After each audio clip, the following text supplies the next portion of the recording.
Time 11:51 అవుతుంది. మేము dinner చేసి బయటికి వచ్చాం కదా.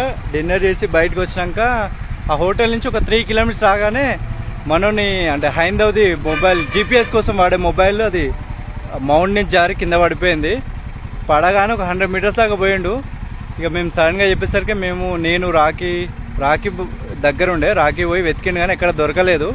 లాస్ట్కి ఒక లారీ డ్రైవర్కి దొరికింది. ఇప్పుడు మొబైల్ తీసుకుంటానికి ఆగినాం. దాదాపు ఒక గంట వెతికినాం దాన్ని. గంట వెతికినా దొరకలేదు. ఇప్పుడు 11:51 అవుతుంది. 10:30కే వచ్చినాం బయటికి హోటల్ నుంచి. Inch forest Madhya Pradesh tiger reserve ఇది. సో ఇక్కడ ఈ ఫారెస్ట్లో పడిపోయింది, సిగ్నల్స్ లేవు.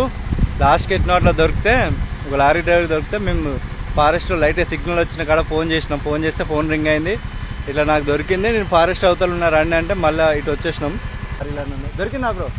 అదే చెప్తున్నా. ఫైనల్గా మొబైల్ దొరికింది. ఇదేనా? ఏమైనా డ్యామేజ్ అయిందా? ఏం కాలేదు. ఎట్లా రోడ్డు మీద దొరికింది అట్లా? రోడ్డు మీద పడ్డదట. ఇంకా నయం, అప్పుడు లారీలు చాలా వచ్చినాయి, ఇంకా ఏ లారీలు దొక్కలేదు.